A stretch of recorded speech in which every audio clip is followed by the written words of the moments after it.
Vamos a leer la Biblia, vamos a tratar de sacar de ella consejo para nosotros, buscar en la palabra de Dios lo que Él nos quiere decir, como se escuchó en las oraciones, y esperando que el Señor sea el que nos transmita su palabra. Vamos a buscar entonces el pasaje que tenemos para hoy, que lo vamos a encontrar en Hechos de los Apóstoles, en el capítulo 22. Yo voy a poner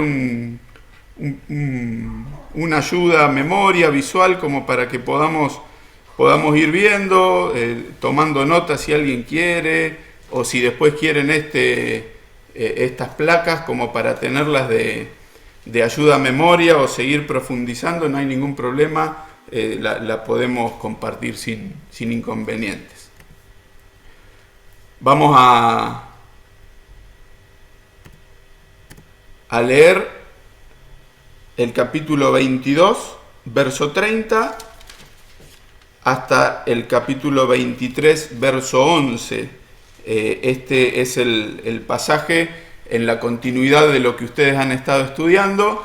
Por ahí yo me voy a referir brevemente a algunas cosas previas, como para ir hilando, como para ir enganchando, ir teniendo en cuenta algunos aspectos de cómo va este pasaje o esta parte de la historia. Así que vamos a, en primer lugar, darle lectura a todo el párrafo como para tener la idea general de lo que nos cuenta la Biblia, y luego vamos a hacer algunas reflexiones, algunas consideraciones. Yo quisiera que tratemos de enfocarnos en esto que está ahí escrito, donde Pablo comparece o tiene que ser examinado por el concilio. Vamos a ver de qué se trata esto, pero con este subtítulo de El discípulo dispuesto.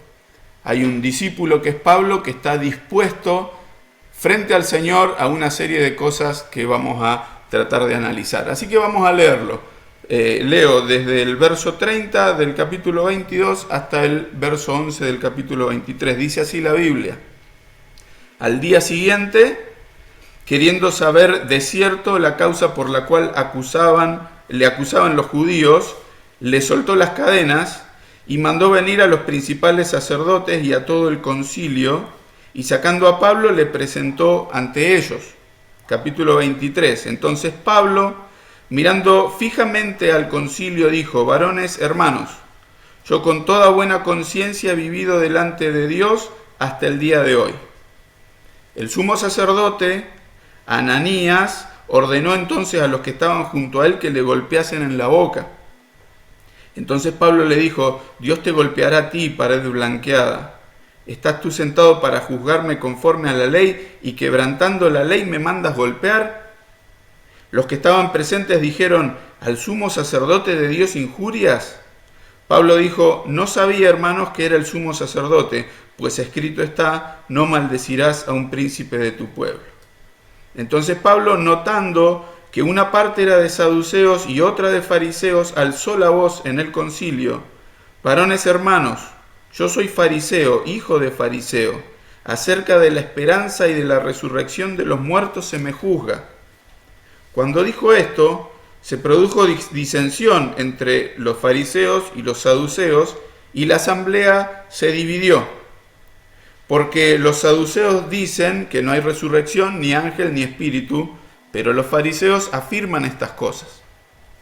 Y hubo gran vocerío, y levantándose los escribas de la parte de los fariseos, contendían, diciendo: ningún mal hallamos en este hombre, que si un espíritu le ha hablado o un ángel, no resistamos a Dios.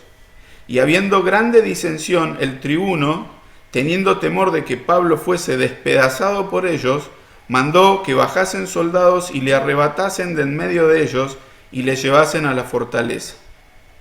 A la noche siguiente se le presentó el Señor y le dijo: ten ánimo, Pablo, pues como has testificado de mí en Jerusalén, así es necesario que testifiques también en Roma.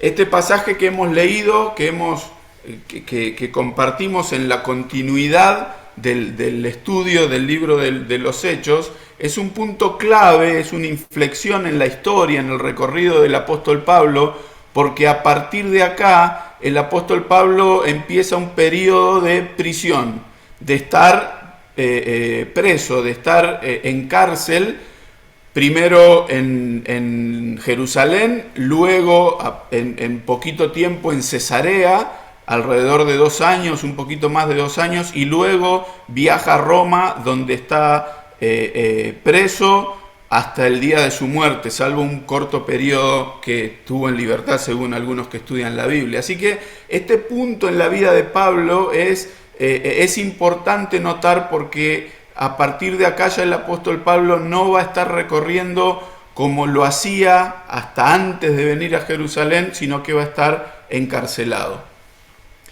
Tenemos varios personajes, varias partes que intervienen en el pasaje que hemos leído. Haciendo brevemente el hilo de la historia, el apóstol Pablo viene de Éfeso, donde ha estado predicando el Evangelio en su tercer viaje misionero por alrededor de 3 años y medio.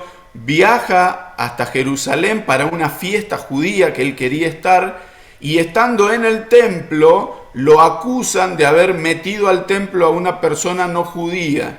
Entonces se arma tal revuelo, lo tenían ya identificado al apóstol Pablo, lo acusan, lo buscan, y este personaje, el tribuno, que ahora vamos a ver de qué se trata, un tribuno, lo saca de ese lugar donde estaba, que ya lo iban a linchar, lo resguarda, pero lo mete preso, confundido, pensando que era otro delincuente, otro agitador que andaba por aquellos tiempos.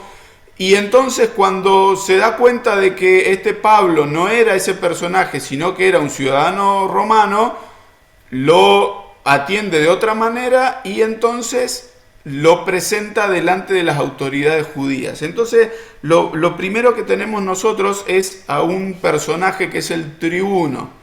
El tribuno, la palabra que se usaba, que para nosotros es tribuno, significa comandante de 1000 soldados. Era un tipo general o el que estaba a cargo de la legión romana.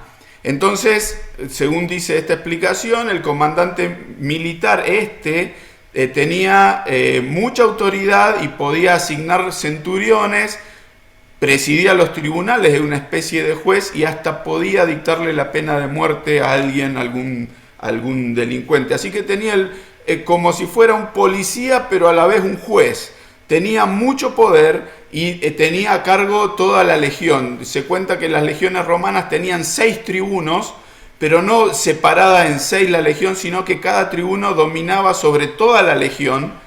Y se turnaban entre estos 6. Bueno, a este tribuno, que se llama Claudio Lisias, lo dice más adelante el escritor de los Hechos, se encuentra con que tiene que a ver qué pasa con este Pablo, que viene a Jerusalén y se arma mucho barullo en Jerusalén. Nosotros pensemos que el tiempo en el que está transcurriendo esta historia es un tiempo de mucha efervescencia política. En poquitos años, en alrededor de 10 años, el templo de Jerusalén va a ser destruido por los romanos. Van a entrar a Jerusalén y van a destruir todo, hasta el templo, no dejan piedra sobre piedra, por todo el ambiente político y de tanto lío que había. En este panorama está el tribuno, este comandante, que retiene a Pablo, le suelta las cadenas o lo trata con otras condiciones, porque Pablo le dice que es ciudadano romano, tenía una serie de derechos. Entonces lo presenta delante del concilio. Entonces se nos presenta ahora esto del concilio. El concilio en nuestros días sería como el Tribunal Superior de Justicia, como la Corte Suprema, una cosa así. Era un grupo de personas muy importantes de los judíos. Ahí tenemos alguna explicación más. Concilio también vamos a encontrar como Sanedrín, que quiere decir consejo, tribunal. Ahí la palabra sinedrión, de donde viene sínodo, que es cuando se junta, hay una reunión de personas importantes para definir algún asunto, alguna cuestión. Entonces, Este grupo, este concilio o este Sanedrín, compuesto por 71 judíos, 70 ancianos, en referencia a los ancianos que luego, en el periodo anterior al Señor Jesús, en el periodo griego, del imperio griego, dando algunas facultades de gobierno, se había instalado este grupo que tomaba decisiones civiles, pero sobre todo religiosas para los judíos. No solo para los judíos, sino también de Palestina, sino los que estaban por fuera de Palestina. Si recordamos, el apóstol Pablo, cuando perseguía a la iglesia, lo mandan a Damasco con cartas autorizando a que el Saulo de aquel momento persiguiera a los cristianos. Este grupo, este cuerpo colegiado podía hasta dictar una sentencia de muerte, pero no la podía llevar a cabo. Le tenía que pedir permiso a la autoridad romana. Al Señor Jesús, este grupo, este Sanedrín, lo juzgó contra todos sus reglamentos, contra todas las leyes, y lo condenó a muerte. Pero ¿se acuerdan? Tuvieron que ir a Pilato para decirle: este hombre nosotros lo acusamos, y todo lo que pasó en aquel momento con el Señor Jesús. Este concilio es convocado para que Pablo dé explicaciones. El tribuno, el comandante romano, dice: bueno, a ver, vamos a definir la cosa, a ver qué pasa con esta gente. Entonces nos dice que el apóstol Pablo explica o empieza a decir, a comparecer y a dar explicaciones, y les dice: varones hermanos. No les dice autoridades, los trata como a iguales. Se piensa que el apóstol Pablo podría haber formado parte de este concilio, de este Sanedrín en su momento, y les dice: yo, al Dios de mis padres, al Dios en el que yo creo, Jehová, el del Antiguo Testamento, lo sirvo, lo sigo sirviendo con buena conciencia. El sumo sacerdote que formaba parte de este concilio era el que desempataba, por eso eran 71, ese uno era el sumo sacerdote que desempataba, lo manda a golpear, se entabla un intercambio ahí donde el apóstol Pablo le dice: vos querés juzgarme con la ley y rompés la ley, me mandás pegar en la boca. Le dicen: ¿cómo le tratás así al sumo sacerdote? El apóstol Pablo explica y dice: no sabía que era sumo sacerdote, o un sumo sacerdote no tendría que proceder así. Pero a continuación el apóstol Pablo nota que la composición de este grupo, había dos tipos de jerarquías o de grupos. Por un lado, los saduceos, que diríamos nosotros eran la aristocracia, eran de familias nobles, pudientes, muy adinerados. Estos saduceos, este nombre le venía por un tal Sadoc, se suponían herederos del sacerdocio, pero en un sacerdocio mezclado con el poder político. Entonces se habían cambiado algunas figuras. Estos les gustaba mucho el poder, la política, estar en medio de la rosca política, disfrutaban de esto, tenían sus buenas ganancias en dinero. Estos saduceos, la mayor parte de estos tenían sus casas de veraneo en Jericó, por ejemplo. A Jericó se iban a pasarla lindo, la pasaban bomba, gente de mucho dinero y de poder político. Como se aferraban estrictamente al Pentateuco, a los 5 libros de Moisés, ellos negaban cosas si no estaban escritas en el Pentateuco. Entonces, estos 3 puntos principales, ellos decían que no correspondía. La resurrección, la retribución en el más allá, ellos decían: se muere el cuerpo, se muere el alma, se terminó todo. En la existencia de los ángeles, de los demonios, también lo negaban. Y en la predestinación, en el destino, en lo que estaba prefigurado. Según ellos, eran las decisiones que tomo yo aquí y ahora, es lo que tiene efecto en mi vida. Algo muy pragmático, muy de lo material, y se encontraban, estaban en un punto bien de punta con los fariseos. Los fariseos eran o pretendían ser el resguardo moral y religioso de los judíos. Entonces, esta palabra fariseo o faridim o algo así en hebreo significa separado. Centraban la religión en observar la ley con los puntos y comas, pero pasó a ser algo tan formal que era más importante lo exterior que lo interior, guardar la forma, guardar la religión, cada cosita que marcaba la ley. Y el Señor Jesús los denunció por creerse mejores de los demás, creerse que ellos eran mejores personas, Dios los recibía a ellos y a las demás personas no. Había una idea de nosotros somos los elegidos por Dios y los demás no sirven para nada, y el Señor lo denuncia y los enfrenta en función de esa hipocresía de estos fariseos. Ahora, los fariseos sí hablaban de la resurrección, sí hablaban de que más allá de las decisiones personales había propósitos divinos, sí tenían la idea más completa del Antiguo Testamento, eran grandes estudiosos de la Biblia, del Antiguo Testamento. Entonces, cuando el apóstol Pablo ve estos dos grupos,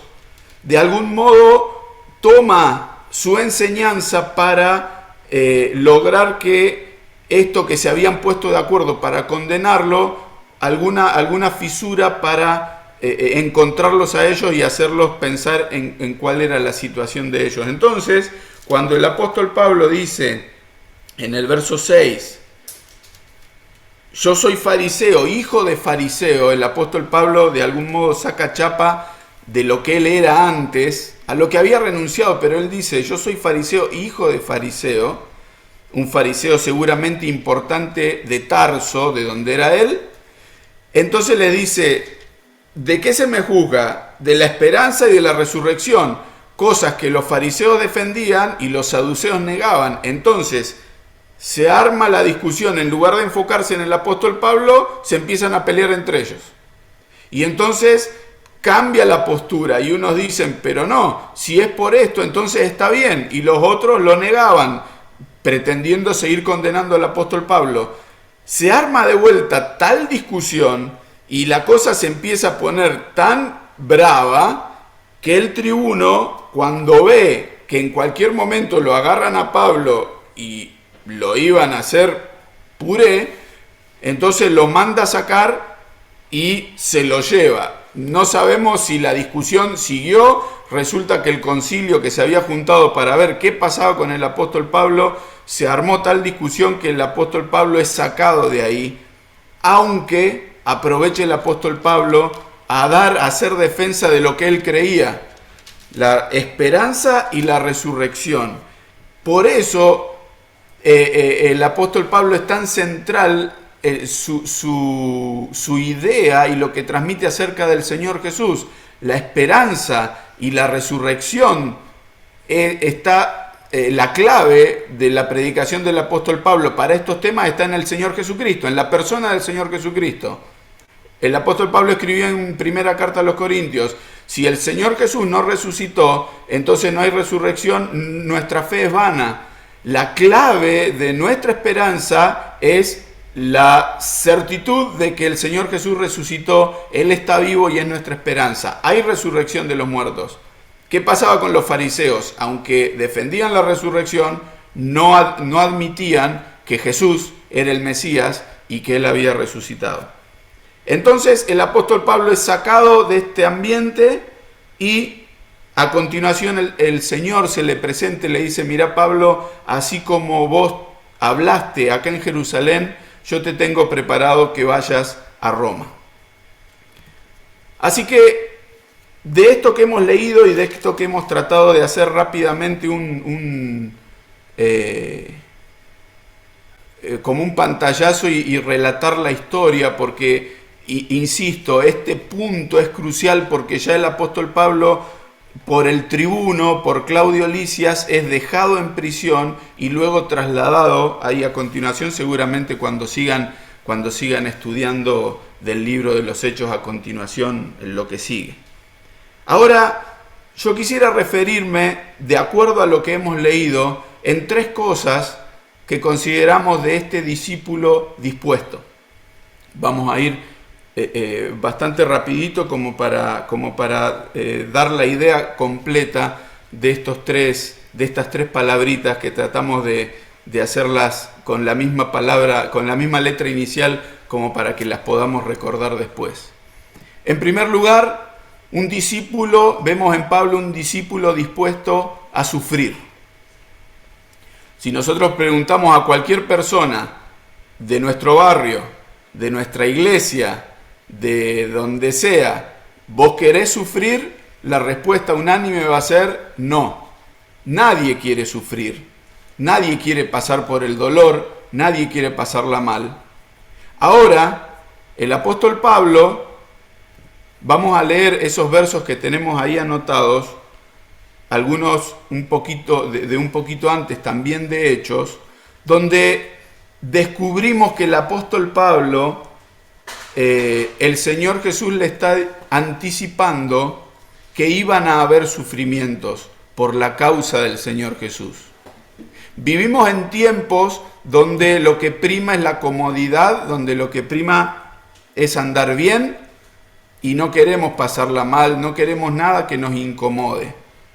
Al apóstol Pablo, el Señor Jesús, leemos, por favor, damos vuelta unas hojitas en Hechos capítulo 9, cuando es los momentos de la conversión del apóstol Pablo. Fíjense lo que el Señor le revela a Ananías, al que le va a llevar, al que va a ser de ayuda para el apóstol Pablo. Dice así, Hechos 9, verso 15-16, el Señor le dijo, ve, porque instrumento escogido me es este para llevar mi nombre en presencia de los gentiles, y de reyes, y de los hijos de Israel, porque yo le mostraré cuánto le es necesario padecer por mi nombre. Desde el primer momento, el Señor le está anticipando, Pablo, vas a padecer por mi nombre, vas a sufrir, no te va a ser fácil. Una gran empresa, una gran tarea para él, pero con el anticipo de que iba a haber sufrimientos. Un poquito más adelante, en el capítulo 20, cuando el apóstol Pablo se está despidiendo de los hermanos de Éfeso, donde él había estado trabajando tanto para el Señor, el apóstol Pablo, cuando estuvo ahí tanto tiempo en Éfeso, llenó, dice por palabra del mismo, llenó por todos lados del Evangelio. Trabajó para el Señor incansablemente, no solo él, sino los equipos de trabajo que formaba y que él mandaba a trabajar en lugares cercanos, todo alrededor. Y de ahí él, cuando está partiendo para Jerusalén, notamos en el capítulo 20, dice el verso 22, ahora he aquí, ligado yo en espíritu, voy a Jerusalén sin saber lo que allá me ha de acontecer, salvo que el Espíritu Santo por todas las ciudades me da testimonio diciendo que me esperan prisiones y tribulaciones. Se le estaba anticipando al apóstol Pablo, Pablo, lo que te espera no es grato. Un poquito más adelante, capítulo 21, dice el verso 4, hallados los discípulos, nos quedamos allí 7 días, y ellos decían a Pablo por el Espíritu que no subiese a Jerusalén. Verso 10, 21:10, y permaneciendo allí nosotros algunos días, descendió de Judea un profeta llamado Agabo, quien viniendo a vernos tomó el cinto de Pablo y atándose los pies y las manos dijo, esto dice el Espíritu Santo, así atarán los judíos en Jerusalén al varón de quien es este cinto y le entregarán en manos de los gentiles. Al oír esto le rogamos nosotros y los que de aquel lugar que no subiese a Jerusalén. 13. Entonces Pablo respondió, ¿qué hacéis llorando y quebrantándome el corazón? Porque yo estoy dispuesto. El discípulo dispuesto, dice Pablo, yo estoy dispuesto no solo a ser atado, más aún a morir en Jerusalén por el nombre del Señor Jesús. Y como no le pudimos persuadir, desistimos, diciendo, hágase la voluntad del Señor. El discípulo dispuesto a sufrir. El Señor avisa, le anticipa, Pablo, lo que te espera es difícil. Y el apóstol Pablo dice, Señor, estoy dispuesto. Es notorio que Y es un pasaje que a mí personalmente siempre me generaba gran conflicto, porque leemos en el verso 4 que decían a Pablo por el Espíritu. El Espíritu, Dios le estaba diciendo que iba a haber dificultades. Pero si el Señor le dice que va a haber dificultades, ¿por qué no hizo caso? Es que el Señor le dice, acá está delante tuyo, es una elección tuya, ¿estás dispuesto o no a sufrir por mí? Y el discípulo, el apóstol Pablo, dice, Señor, estoy dispuesto a sufrir por tu causa. A continuación, el discípulo dispuesto a servir. Leemos en el capítulo 20 también, verso 18, dice el apóstol Pablo, vosotros sabéis cómo me he comportado entre vosotros todo el tiempo, desde el primer día que entré a Asia, sirviendo al Señor con toda humildad y con muchas lágrimas y pruebas que me han venido por las acechanzas de los judíos. Verso 34. Vosotros sabéis que para lo que me has... antes vosotros sabéis que para lo que me ha sido necesario a mí y a los que están conmigo, estas manos me han servido. En todo os he enseñado que, trabajando así, se debe ayudar a los necesitados y recordar las palabras del Señor Jesús que dijo, más bienaventurado es dar que recibir. Un discípulo dispuesto a servir a los demás, con su palabra y con sus manos.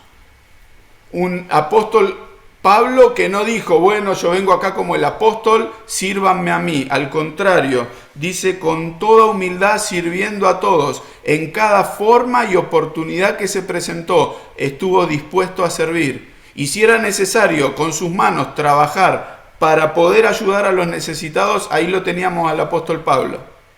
No era de los que se cuidaban las uñas y de que no, yo eso no lo voy a hacer porque yo estoy a otro nivel. Entonces, yo no, eso es para los demás. No, un discípulo dispuesto a ponerse al servicio en cada forma y oportunidad que se pueda. Y en tercer lugar, a seguir. Leemos en el capítulo 20-24, dice el apóstol Pablo, pero de ninguna cosa hago caso ni estimo preciosa mi vida para mí mismo, con tal que acabe mi carrera con gozo y el ministerio que recibí del Señor Jesús, para dar testimonio del Evangelio de la gracia de Dios.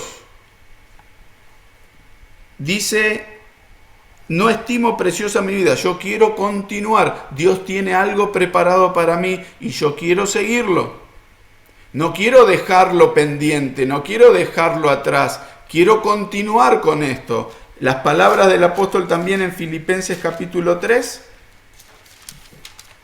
dice en el verso 13 y 14, hermanos, yo mismo no pretendo haberlo ya alcanzado, pero una cosa hago, olvidando ciertamente lo que queda atrás y extendiéndome a lo que está delante, prosigo a la meta, al premio del supremo llamamiento de Dios en Cristo Jesús. Un discípulo dispuesto a seguir. No había terminado, todavía hay vida, todavía hay propósito, todavía hay cosas que hacer. Es triste cuando el creyente baja los brazos o para los futboleros cuelga los botines y dice, listo, ya está, me retiro, dejo a otros, y con esta falsa modestia, decir, no, dejo a los otros que vienen, yo ya estoy, ya hice lo mío, y entonces el Señor se equivocó, me dejó porque sí. El apóstol Pablo dice, yo no estimo preciosa mi vida con tal que acabe mi carrera con gozo. La cosa no terminó. Y entonces estas tres palabras nosotros las vemos en el relato que leímos recién. Un apóstol Pablo que es privado de su libertad injustamente, puesto en prisión preventiva porque sí, y estas cuestiones que nosotros leemos y escuchamos de nuestro país, que la justicia anda mal, que el poder político, que la corrupción, Leemos la Biblia y no ha cambiado nada. Es todo lo mismo. Donde si tenés plata podés salir rápido de la cárcel y si no, te quedaste ahí. Y donde si tenés algún amigo en algún puesto clave, te va mejor y si no, te la arreglás. El apóstol Pablo, de los que tenían que impartir justicia, sufre la injusticia.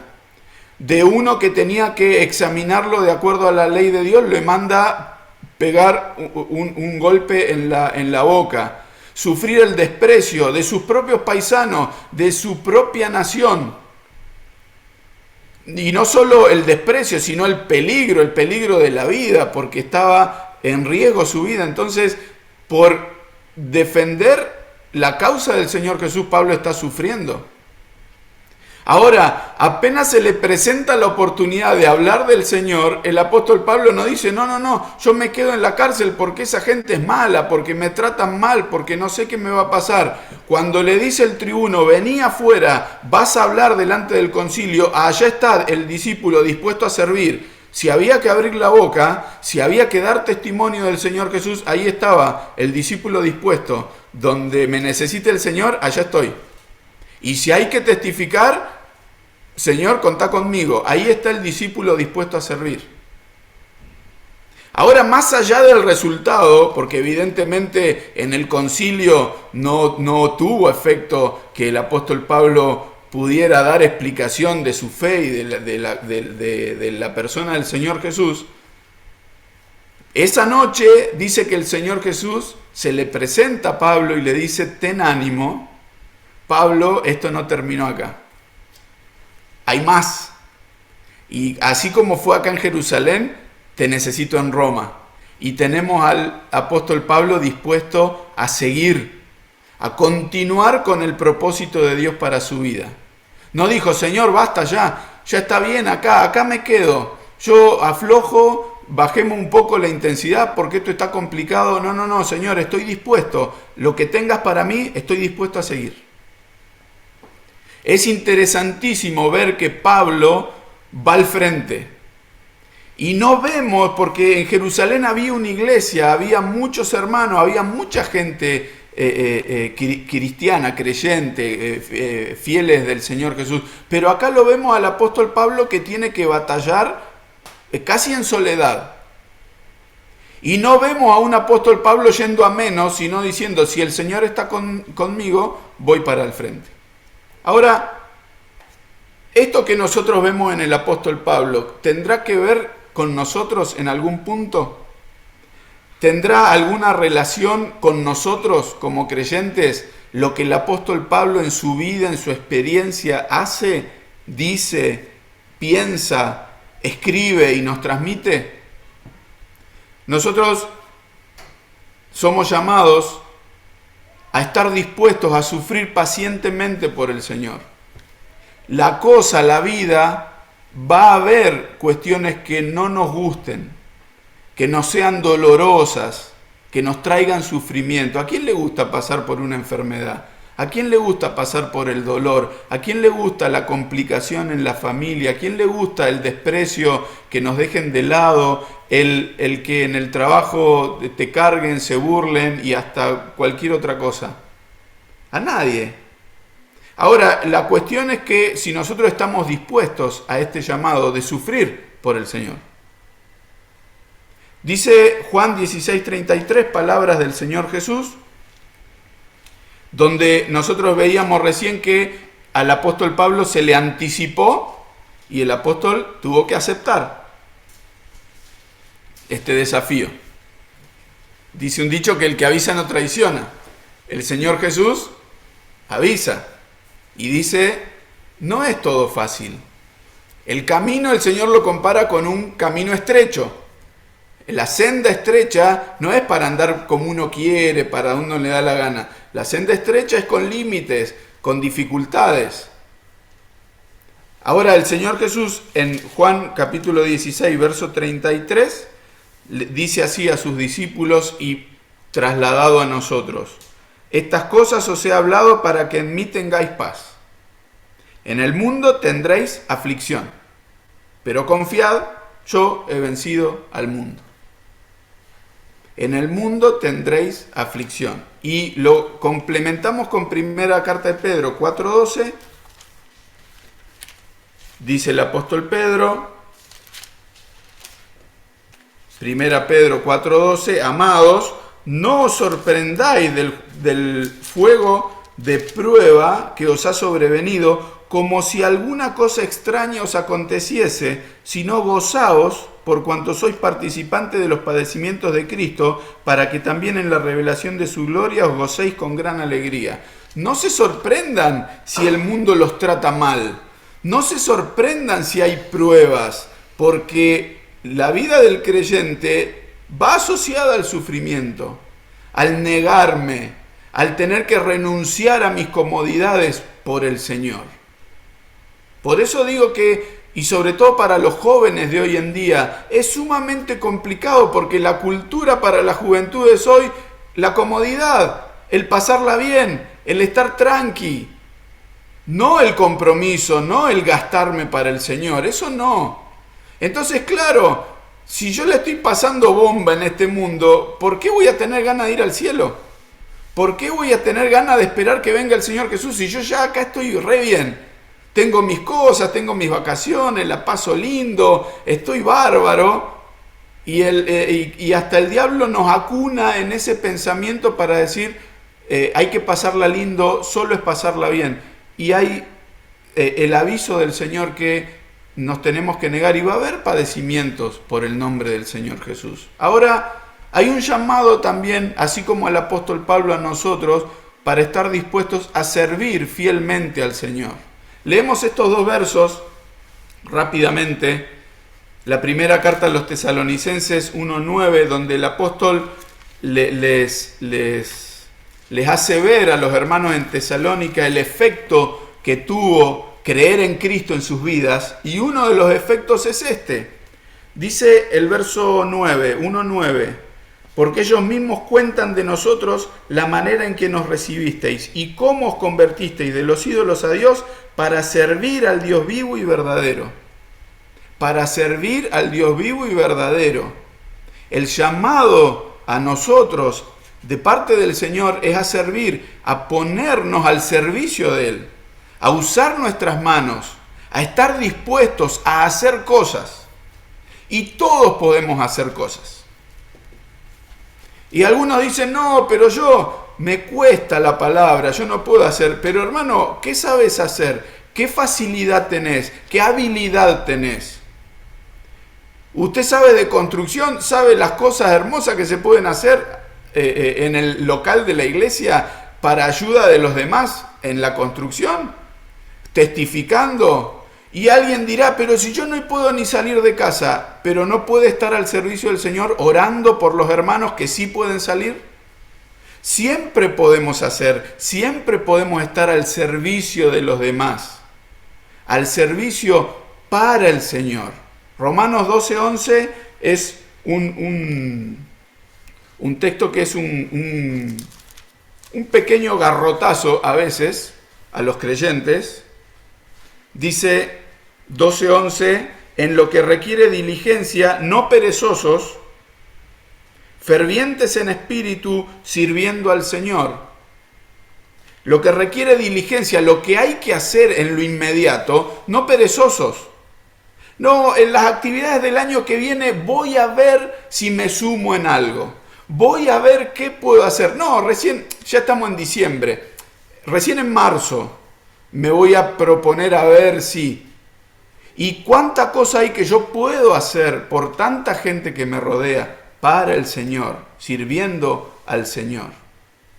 Llamados a sufrir, llamados a servir y por último llamados a seguir constantemente el propósito del Señor, a darle continuidad. El apóstol decía, yo no pretendo haberlo alcanzado, dejo atrás lo que pasó, sigo adelante. El creyente no puede vivir de las glorias pasadas. Lo que ya se hizo, bien o mal, ya se hizo, ya quedó atrás. Gracias al Señor, gloria al Señor por todo lo que pudimos hacer. Pero la vida del creyente sigue para adelante. Sigue su camino.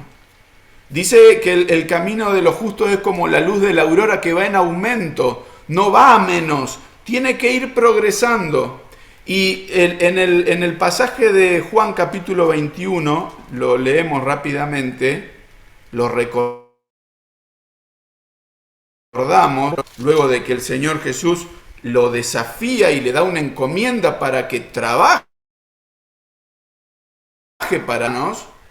Dice el verso 19, Juan 21, 19, esto dijo dando a entender con qué muerte había de glorificar a Dios. Y dicho esto añadió, sígueme. El Señor le dice a Pedro, sígueme. Verso 21, cuando Pedro lo vio a Juan, le dijo a Jesús, Señor, ¿y qué de este? Jesús le dijo, verso 22, si quiero que él se quede hasta que yo venga, ¿qué a ti? Sígueme tú.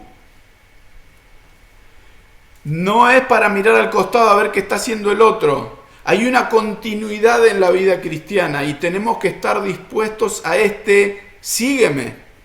Y pero aquel, y pero el hermano, y que los responsables, ¿y qué a ti? ¿Qué te importa? Fueron las palabras del Señor Jesús. Sígueme tú, porque tengo un propósito para vos en la vida, que es distinto al de Juan, que es el distinto al de cada uno, porque el Señor, así como a Pablo le dijo, tengo no solo en Jerusalén, te necesito en Roma, a ustedes, hermanos, los tiene allí en Villa Tesey con un propósito y a nosotros aquí en Plotier con un propósito. Y yo, por más buenas intenciones que tenga, lo que hay que hacer allí en Villa Tesey yo no lo puedo hacer porque estoy en otro lado.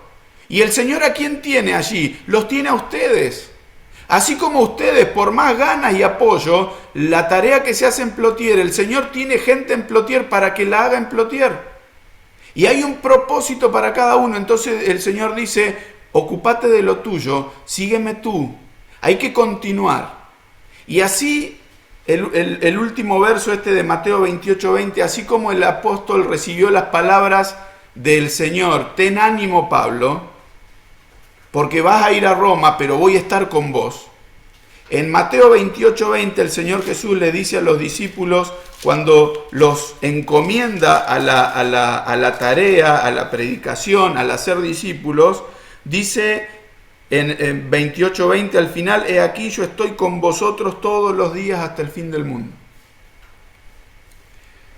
Vamos a seguir, vamos a continuar nuestro tránsito por este mundo, pero con el Señor Jesús con nosotros. Esa es la garantía, esa es la tranquilidad, de que haciendo su voluntad el Señor no se desentiende, el Señor está con el creyente. Cuando el apóstol le cuenta a Timoteo, le dice, mira, cuando fue mi primera defensa no estuvo nadie a mi lado, pero el Señor estuvo conmigo.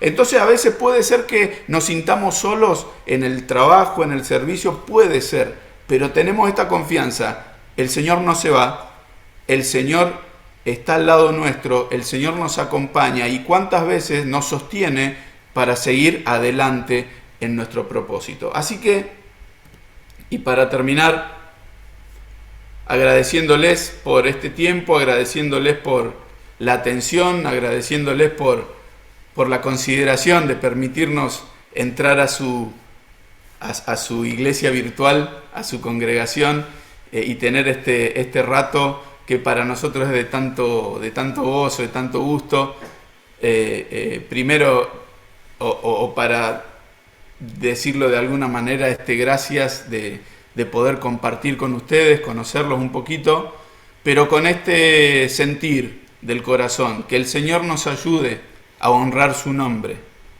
sufriendo por Él, sirviéndole a Él y siguiéndole solo a Él. Porque si nos ponemos a seguir a una iglesia o a un pastor o a alguien, a una filosofía, a alguna idea, nos vamos a ver defraudados y nos vamos a ver en algún momento tirados en el camino porque esas cosas fallan. Ahora, siguiendo al Señor y confiando en Él, tenemos asegurado el éxito en el sentido de hacer lo que el Señor quiere. Queridos hermanos, muchas gracias y que lo que pudimos compartir, sufrir por Él, servirle a Él y seguir lo que el Señor tiene preparado para nosotros nos pueda ser de aliento, de ayuda, y que cada uno, de acuerdo a la realidad que vivimos, nos pueda iluminar el corazón y darnos lo que necesitamos. Muchas gracias, que el Señor les bendiga.